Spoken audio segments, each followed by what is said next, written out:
শ্বশুরবাড়িতে পঞ্চমবারের মতো কোরবানি ঈদ করলাম। মেয়েরা বাবার বাড়ির রাজকন্যা হলেও কিন্তু বাবার বাড়িতে চিরদিন থাকে না। কি অদ্ভুত মেয়েদের জীবন। সো হ্যালো এভরিওয়ান, আসসালামু আলাইকুম। ওয়েলকাম জানাচ্ছি আপনাদের আমার নতুন একটা ডেইলি ব্লগে। আজকের ব্লগটা হচ্ছে ঈদে আসলে শ্বশুর বাড়িতে কি করলাম, কিভাবে গেল আজকের এই দিনটা।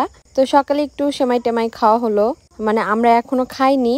তো আমার ছেলেকে খাওয়ানো হয়েছে, এরপরে এখন কুরবানি হবে। তো এখানে চলে আসলাম যেখানে আসলে গরু কুরবানি দেওয়া হয়। এখানে আপনাদের ভাইয়া এই যে গর্ত করতেছে, এখানে আসলে কোরবানি করা হবে। আগে যখন বাবার বাড়িতে ছিলাম অনেক মজা হতো, কিন্তু আগে এক রকমের মজা হতো, এখন কিন্তু অন্য রকমের মজা হয়। তবে জানেন কি, আগের দিনগুলো অনেক বেশি মিস করি। আগে কিন্তু ছোটবেলায় অনেক আনন্দ হতো ঈদের সময়।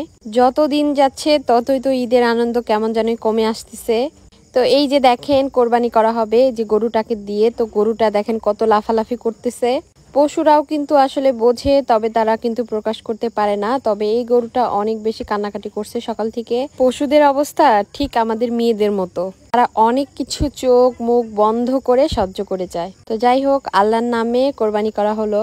তো কোরবানি করা হলো, এরপরে আমি দেখে রুমের মধ্যে এসে অনেক বেশি কান্নাকাটি করতেছিলাম, মানে বাড়ির কথা অনেক বেশি মনে পড়তেছিল। এই কান্নাটা, এই মন খারাপটা শুধুমাত্র মেয়েরা মেয়েদের মধ্যেই রাখে। তো যাই হোক, কোরবানির মাংস একটু আনা হয়েছে, সকাল সকাল রান্না করা হবে, যদিও এখনো ভাগ করা হয় নাই। তো আমার যা এখানে সুন্দর করে মাংসটা পরিষ্কার করতেছিল, আর আমার শাশুড়ি ঢেকিতে এই যে মশলা গুঁড়া করে আনছে। আর এই গুঁড়া দিয়ে মাংস রান্না করলে কিন্তু অনেক বেশি মজা হয়। গ্রামের কিন্তু বেশিরভাগ জিনিসই হাতে করা। তো একদম তাজা টাটকা মাংস হাতে করা মশলা দিয়ে রান্না করা হচ্ছে, তারপরে আবার মাটির চুলায়। আর এখানে আপনাদের ভাইয়াকে একটু সেমাই খাইতে দিছি। গরু যে পর্যন্ত জবাই করা হচ্ছিল না সে পর্যন্ত সে কোনো খাওয়া দাওয়া করে নাই। এখানে আমি একটু খাওয়া দাওয়া করলাম, আর এর মধ্যে মাংসটা অনেকটাই রান্না হয়ে গেছে, আমি একটু উঠিয়ে নিয়ে খাচ্ছিলাম।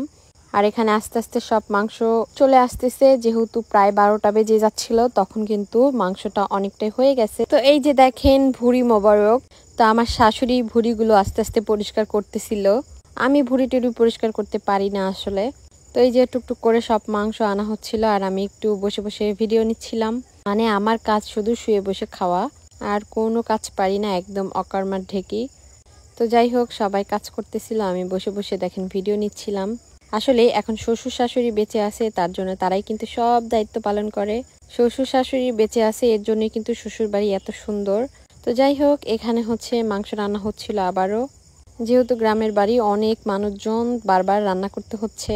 তো বাড়ির মধ্যে রান্না হচ্ছিল, আর আমি একটু বাহির বাড়িতে এসে আমার ছেলে যে আকিকার জন্য ছাগল কেনা হয়েছিল 2টা, ওদের একটু খাইতে দিছি। তো যার আকিকা সেই হচ্ছে খেতে দিচ্ছে ছাগলগুলোকে। আমার ছেলে মাঝে মাঝে এসে ছাগলগুলোকে দেখছে, খেতে দিচ্ছে। আর এর মধ্যে গাছ থেকে একটু আম পড়েছিল, সেটাও খাইলাম। আর বিকেলের দিকে একটু আমরা বের হয়েছিলাম ঘোরার জন্য। সারাদিন তো বাড়িতেই ছিলাম। তো গ্রামের রাস্তা দিয়ে একটা জায়গায় যাব, এই জায়গাটা অনেকেই চেনে আসলে। রাস্তা দিয়ে যাচ্ছিলাম, আর এই রাস্তাটা অনেক বেশি সুন্দর লাগছিল, এর জন্য তো গাড়ি থেকে নেমে পড়েছিলাম। আর এর মধ্যে চলে এসেছি আমরা গিয়েছিলাম এক জায়গায়, চলে এসেছি এক জায়গায়। বলেন তো এটা কি? এটা হচ্ছে মেঘাই ঘাট যেটা বলে। তো আমার বিয়ের পরে শ্বশুরবাড়ি এলাকার, আমার বিয়ের পরে দ্বিতীয়বারের মতো আসলাম। তো অনেক বেশি বাতাস ছিল বিকেলবেলা। আপনাদের ভাইয়া, আমি, আমার ছেলে, আমার জার ছেলে, সাথে আমার 3টা ননদও এসেছিল। তো নদীতে যেহেতু বাতাস হচ্ছিল আর পানিগুলো কলকল করতেছিল, অনেক বেশি ভালো লাগতেছিল। সারাদিনে এত বেশি গরম পড়তেছিল, মানে পড়েছিল। তো নদীর পাড়ে এসে কিন্তু মনটা অনেক বেশি ভালো হয়ে গেছে। এরপরে আমরা একটু উপজেলার দিকে এসেছিলাম, এখানে এসে একটু ভিডিও নিলাম। তো বিকেলের মানে সন্ধ্যার আগ দিয়ে অনেক বেশি সুন্দর একটা ওয়েদার ছিল। মানে একদম সারাদিনে যে গরমটা ছিল, সন্ধ্যার আগ দিয়ে একদম ঠান্ডা করে দিছে চারিদিক। তো এখানে আমরা একটু হাঁটাহাঁটি করতেছিলাম। তো এই সময়টা না অনেক বেশি ভালো লাগতেছিল। আর এখানে আমি আমার জামার কালারের একটা ফুল পেয়েছি, ফুলটা অনেক বেশি সুন্দর লাগতেছিল। আর এদিকে ননদরা বলতেছে যে তারা নাকি আইসক্রিম খাবে, তার জন্য আমরা একটু সবাই মিলে আইসক্রিম খাচ্ছিলাম। তো আমরা আইসক্রিম খাচ্ছিলাম, আর আপনাদের ভাইয়া চিপস খাচ্ছিল। তো আমি আইসক্রিম খেতে খেতে তাকেও একটু আইসক্রিম খেতে দিলাম। তো যাই হোক, আজকের এই ভিডিওটা কিন্তু এ পর্যন্তই। সবাই অনেক বেশি ভালো থাকবেন, সুস্থ থাকবেন। দেখা হবে পরবর্তী কোনো ভিডিওতে। আল্লাহ হাফেজ, অ্যান্ড থ্যাংকস ফর ওয়াচিং।